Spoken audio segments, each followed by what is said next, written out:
Ano po ang sikreto ng mga top earners? Ako ba?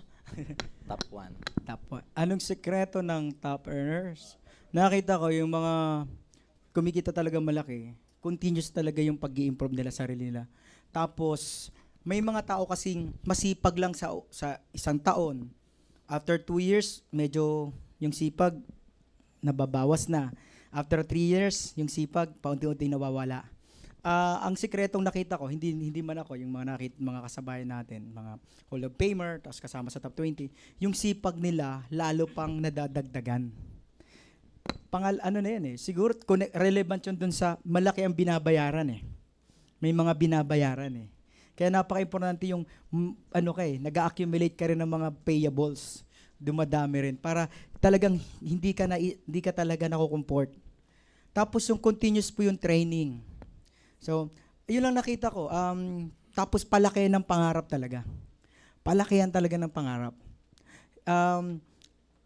Yung psychological wallet mo talaga lalakihan mo para yung pangarap mo tuloy-tuloy ang paglaki. Tama po. Kasi meron ako nakita, nung kumita ng 50,000, pahinga na. Mayroon nga, pag kumikita 30,000, nag-iiba na attitude. Bakit? Sa kanya, tingin niya, pag kumikita ng 30,000, big time na. So, ugali niya, iba na. So, yung attitude, mag-reflect yan pag kumikita na malaki.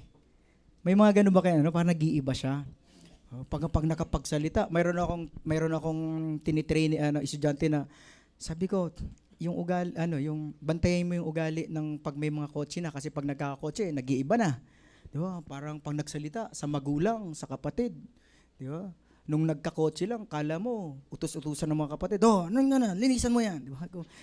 Ko pangit, kumita ka, pero parang naging ka. So, pag downline, mabait. Pag family na, ang bilis ma-stress. Ano ka ba? Mga ganun, di ba? Diba? Ito po, totoo to, nangyayari to na pag family na, parang kunting lang, nagagalit na. Di ba? Maiksi na yung pasensya. Pero pag downline, talagang, parang nakaka-relate ba to? Ito, hindi. Pag downline, napakabait, pero pag relatives na, pag family na, parang iksi na ng pasensya. So, hindi rin maganda nung nagkapera. Tama po. Kaya kailangan po tuloy-tuloy ang training. Tapos, kahit kumikita ka, dapat marunong ka pa rin makinig. At aminin mo, kahit kumikita malaki, hindi mo alam lahat. Dapat isa lang alam mo. Ang alam mo, hindi mo alam lahat. Kaya matututo kang magtanong at makinig. So, isa po yun.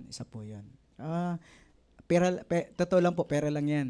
At the end of the day, di ba, titingnan pa rin yung karakter mo. Pera lang yan, pera lang. Di ba? Pera yan. Saka, hindi po pera yung magbibigay sa iyo ng kaligayahan. Hindi talaga. Partly, pero yung buo, hindi. Minsan yung pa nagbibigay ng stress. Tama. So, dapat yung pera, hawakan mo. Hindi yung pera ang humawak sa'yo.